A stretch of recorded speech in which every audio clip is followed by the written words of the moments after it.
Okay, we out here. We out here in these teeter-totter streets. Welcome to Ups and Downs with JP Saxe. Ups and downs, ups and downs, ups and downs with JP Saxe. My guest today on the Teeter Totter is Matthew Cuban Hernandez. Welcome. Welcome, welcome. What up, dog? We just interviewed your wife. Yes, big fan. Loved every big fan too. Big fan. She's so great. Spinning on the ceiling. Yeah, really. She says so many good things. Y'all are brilliant. Y'all are one of my favorite versions of marriage. Yeah, you know what? Me too. I've seen a lot of rough ones. I like Matthew and Dakota too. Nice. Yeah, I've seen more bad ones than good ones. Yeah, seen a lot of those. Were your parents together when you were young? They were. My parents got married when they were 18 and 19. Whoa. So it was drama. All right, what's one thing about your parents' relationship that you do want to incorporate in your marriage and one thing that you absolutely don't? Oh, what a great question. Okay, all right. One thing I do want to incorporate. I think that they had troubles like every relationship does, but I think that they were undeniably the love of each other's lives. Like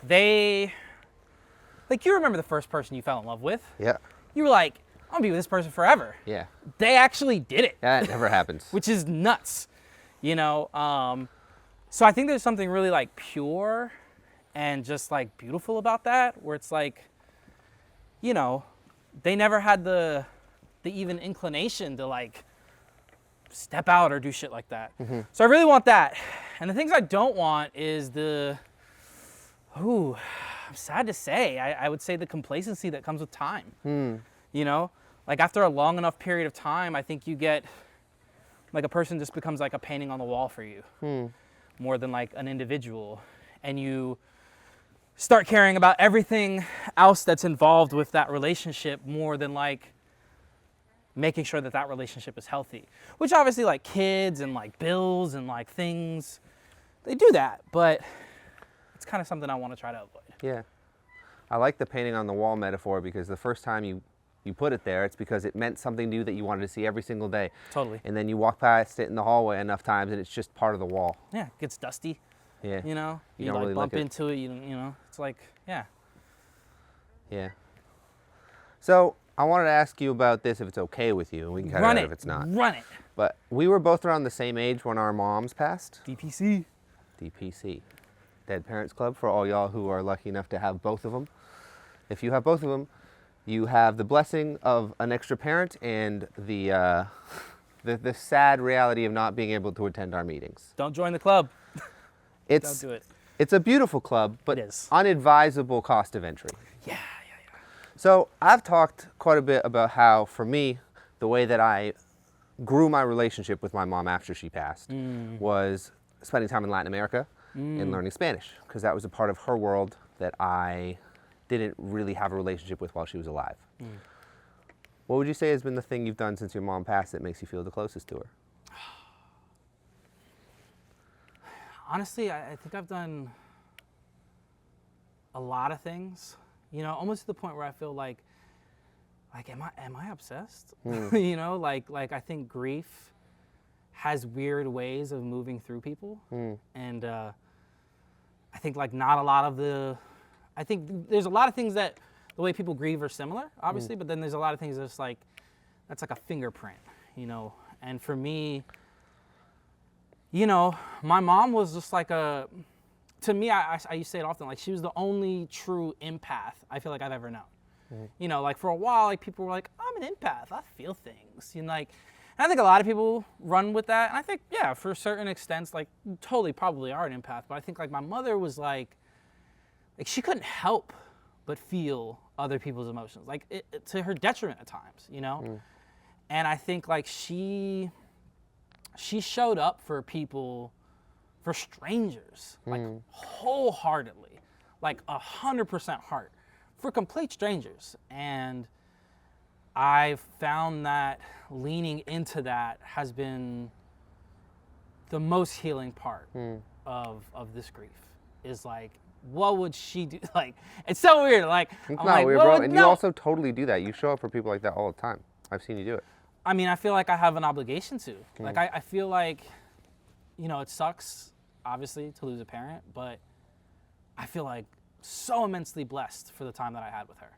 You know, because like my whole life, she was like not a healthy person. Like she had a lot of you know, terminal diseases that she was dealing with. So like my whole life as a kid, you know, like I remember going to like doctor's visits or things and people being like, you better appreciate your mom while she's here. That's like a weird thing to say to a kid, Super but weird. like my whole life, it was like this impending thing that I think every kid has with their parents at some point. But for me, it was just so like, is this the day? Is this the month? And then to a point where it's like, maybe it won't, you know? And then that's when it catches you slipping. But yeah, I think that's what I've tried to do a lot. It's just like, how would she handle this? Like, Yeah.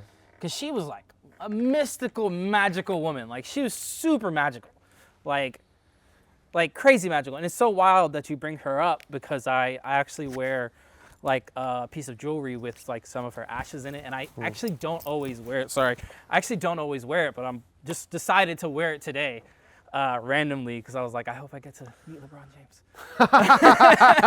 Give me all the magic you can, mama. But yeah, I try to. I think I've done that journey, just to try to get to embody more of who she was as like a truly, truly kind person. Yeah. I wear a necklace too that's has these two angels on it, these two thinking angels. And one of them my grandmother gave to my mom when she was born, and the other one my mom gave to me when I was born. And now I wear both of them on a necklace. That's wonderful. I wear it almost all the time. That's wonderful. Okay, another thing I wanted to ask you about was, I have noticed times in my life where my concept of my own masculinity has been the most challenged in grief. You spitting right now. Spit. So I'm curious if you have found that your understanding of yourself as a man has progressed in those moments. You know, we've even shared moments of grief. Yeah. And what that's felt like and what you've learned about what it means to stand in your masculinity in those moments and after them. Yeah. You know, it's so silly, like we like DPC and we joke like that, but like honestly, it's a level of like, it's weird to say like it is a tool. You know, like I've been able to navigate this like really life-shattering moment, and with that I feel comes obligations to help others navigate through that. And a big part of that is like being like dude, you gotta cry. And at the same time, like, I find myself often, like, years later now, being like, am I still allowed to cry? Like, am I still allowed to, like, feel this deeply randomly on, like, a Tuesday afternoon? You know? And I think, like, when you're in the grips of it, you're like, I can cry all I want. Yeah, it's cool to cry. Like, this is how, like, I gotta be able to get this out. But I think later years now, currently, I'm just like, you know, when do I allow myself these moments?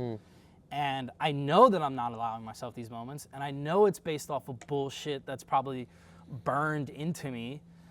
But like I actively like try to combat that. Like I try to be as vulnerable as possible, as often as possible, especially when speaking about her or any grief, right? Yeah. Just because so many people don't. And like that's literally how you perpetuate, you know, post-traumatic stress disorder. That's like I think the world is in a state of grief and they're not acknowledging it, which is why it's such a crazy place right now, right? Like everyone's grieving, but like nobody is like acknowledging, and that's like why we're all not acting as our best selves, you know, lately from my perspective. And so yeah, I try to run to that, honestly. I try to be like, yeah, like I've lost my mom. I lost her in a rough way, like, you know, and like I can still get through this. Like I can still be like a model of a person who relatively has their shit together.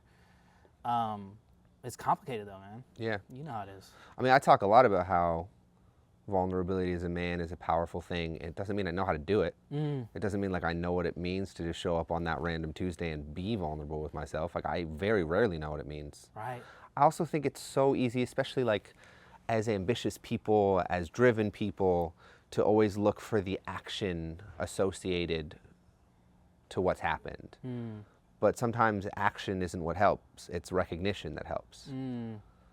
Just allowing something to exist and just seeing it there without having to do anything with it.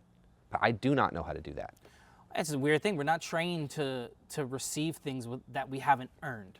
Yeah. Right? Like, I haven't earned the attention right now for somebody to be like, oh, like, clearly I get why you're going through this. Like, that's why it always feels like I'm like a weird unicorn that, like, when I start to cry, oh my God, those tears. Like people do that. Like, this person's crying. Like, they're going through it. Like, and it shapes the room, and people avoid that so often. And then get that out in like really terrible ways. Like, Terrible. You know, and I'm a victim to that too. Like, I totally play way too many video games, you know, which is like good for me. But then again, like, I'm constantly finding ways to talk about video games in random conversations that have nothing to do with it. So, you know, but I think, yeah, man, it's weird. Like, I often try to find myself I find myself almost like scheduling my grief, which is fucking weird. And I'm like aware that it's weird. But I'm like, I could be... Is it scheduling your grief, or is it scheduling room to grieve? I feel like I'm grieving all the time. But I'm not vocal about my grief. Sure. Because of whatever spaces I'm in, you know? Yeah, it does sometimes feel like it's the undertone of everything else that's happening. Totally. It's like, no matter what's going on, it's like that and also a little bit. 100%. A little bit grief. 100%. Okay, I want to ask you about two other things before it gets dark. Yes. So one, I want to ask you about your work in the with incarcerated youth. Yes. And maybe a moment in the years you spent working with incarcerated youth that you felt the most hopeful, and maybe a moment where you felt the most hopeless. Oh, sometimes it happens with the same person.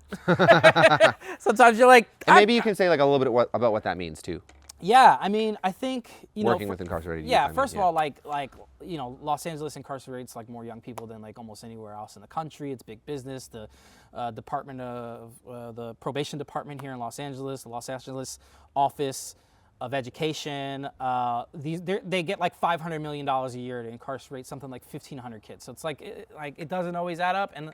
And you think, okay, well, these facilities are like beautiful facilities then. Like, they're not like paint chipping off the wall. They're literally getting like schlop that you would get in a prison, right? It is a prison, and the recidivism rate is like 99%, which means like if you go in and like, you know, maybe you just had a bad moment and or something bad happened or whatever happened and put you in this situation, 99% chances you're going to go back, no matter what it is, no matter if you got two parents at home, no matter if you got everything going for it. I've had kids that have the best situation, the worst situation, and those things come back. So, yeah, man. So I mean, I've seen like really rough stuff, like, you know, just the environment that a lot of these young people are in are usually rough, like where like the teachers aren't always appreciative, like don't care about the kids, the probation officers that are there are like body slamming teenagers or like macing an entire room, whether it was one kid who was quote unquote needed that type of action or not. And, you know, I mean, to be frank, like, you know, last year they had a kid pass away while in custody of the Los Angeles County Department of Arts and Culture. Or no, not them. They're great. Sorry, I've been saying a lot of acronyms today. They're awesome. They're great. I'm talking about LACO, while being incarcerated in one of the facilities. So, you know, that's probably one of the worst things I've seen happen.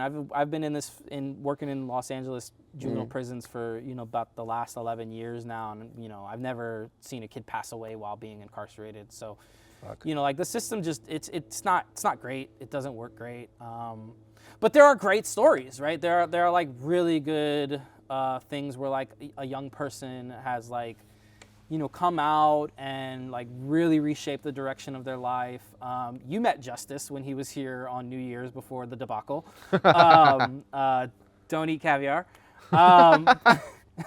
unless you know. But Justice, you know, Justice was 15 years old when I met him. Kid was brilliant. Like all he did was like work out and write raps, and he was like absolutely brilliant. I mean, like I was the stuff he did as a 15-year-old, I can't do now.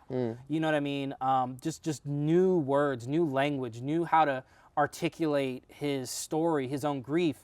And so, like, you know, at that time, my partner and I, you know, he was in a situation where the place he was staying wasn't the best, and ultimately out of a situation that was not his own, they just sent him back to a facility because they didn't have anywhere to put him. And, you know, my partner and I, Alicia, we were just like, that's crazy. That's wild. That's unjust. Like, what does he need? And they're like, well, he needs a place to go. And I was like, well, he can come to me. Like, he can come to our house. Like, we don't have space, but we have a little room and he can stay there. And, you know, we had to jump through like a year's worth of hoops, but that's probably like one of the best decisions I've ever made while living in Los Angeles, you know, was like being like, no matter what, I'm going to show up for this guy because he's dope and all he needs is someone to show up for him. Like, that's all I ever had was like a person who showed up for me, or I would have gotten in trouble. So, and he's brilliant and doing brilliant things now, an incredible artist, musician, and all these things. And we have young people. There's another young person named Mani. If I said in front of Mani, whew, I might get karate chopped. She don't like that type of stuff. But Mani's brilliant too, and a young person who's just like lived through so much. And the things I'm like, and I often tell my students like, you guys have survived more than the adults around you at all times. So I'm never gonna talk to you like you're a kid. You know, I'm not gonna talk down to you or disrespect you, but like, you know, I'm gonna talk to you like a grown person. And that kind of goes back into like the gift that I feel I have with, if I could say anything, of losing my mother. Like, I can talk to you. Like, I know what it is to lose somebody. I know what it means to be in the grips of grief and like your life seemingly falling apart. There is a way through it. This is just the way that helped me. Maybe it'll help you. You know, life's a lot easier. It's a lot easier to build a house if you have one tool versus like your bare hands. And so, yeah, it's complicated and there's so many more things I could say, but off the top, yeah. What do you think people get wrong in their perceptions of incarcerated youth? Man, so many things. I think they think that it's the kids' fault. I think they're like, these kids are fucking up. Like, if they weren't fucking up, they wouldn't be here. And I think they don't take into consideration the millions of variables that are like actively funded to put them in this place. You know, people talk about the school to prison pipeline, and it's a real thing. It's more real in different places when you think of like gang culture. You know, there's things like where, you know, they'll say, you know, you can't go home because you'll be in a gang neighborhood, or you'll be surrounded by, or you can't be associated with anybody who's a gang. But you're like, but my family for the last 5 generations have been a part of this, right? And like, there's no Boys and Girls Club in the hood, right? There's no places where we can assemble or be safe, right? In some places, it's like, yo, like if I'm not part of this, I'm a target, right? And not to mention, like, the city was built to do this. Like, if you look at the grid of Los Angeles, like every hood is separated by a highway. Like Beverly Hills on the other side, the hood on one side. And so there's just a lot of variables. Like, I love Pac, but Pac said it best. It's like, I can't tell you what to do if I'm not gonna feed you, right? Like, if I'm not gonna give you food, I can't tell you what to do to get that food. That echoes a lot with a lot of situations that are happening in the world right now. And I think like we often think like, oh, stop hitting yourself. And it's like, dude, I had no other choice but to live in this capacity so that I could survive, so that my family could survive. So I think a lot of people think like it's the kids' problem. It's their problem. They did it wrong, right? And there's so many other things involved that are like meant to keep these young people there. Yeah, man. All right, last question. Well, firstly, thanks for sharing all that. Of course. Because it's powerful shit. Yeah. Unfortunately, everybody that comes to my shows will be like, he says this all the time. It's good stuff to say. As though. you should. As you should. Okay, last question. All right, we got to move though. Yeah, okay, sorry, I got distracted. No, it's okay, me too. When's the first time you knew you were a poet? I don't know now. Today, on the teeter-totter, just I now? don't know. I want to confess to you. I don't know. I'm figuring it out. I don't know. I always liked how words looked on the page. You know what I mean? Like, I liked how my handwriting looked when it filled up a whole page. So I always thought that was kind of cool. Like, I would just like write gibberish sometimes, but I'd be like, it's cool. I wrote a whole page or something, you know? I think I had a good idea of it when I was probably in like middle school. And they used to do these random ass assignments where they'd be like, here's 20 words. Just put them wherever. Make it make sense. And I'd always be like, and be done. And I'd see like other people kind of like struggling with it. And I always be like, that's kind of cool. This is kind of a bar. SD card full over here. SD card full. Okay. But yeah, I think, I'm still trying to figure it out, honestly. It feels like such an immense title. Like, to me, being a poet is I mean, it's very. I don't want to like gas it up because I'm not claiming this, but I think a poet is very much like a prophet of the people. Sure. Right? You have an obligation, I think, as a poet to like say some meaningful shit, like help people through your craft. Like, I kind of feel that way about all art, but specifically with poetry. So I feel like I'm constantly working for that. I'm constantly trying to earn that title. I'm constantly trying to have something of worth enough for someone to stop for a couple minutes and listen to. Bro, I would stop for so many hours and listen to the shit you I'd sit on the seesaw with you all day, dog.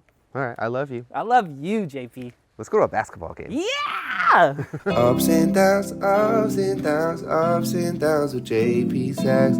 Ups and downs, ups and downs, ups and downs with JP Saxe.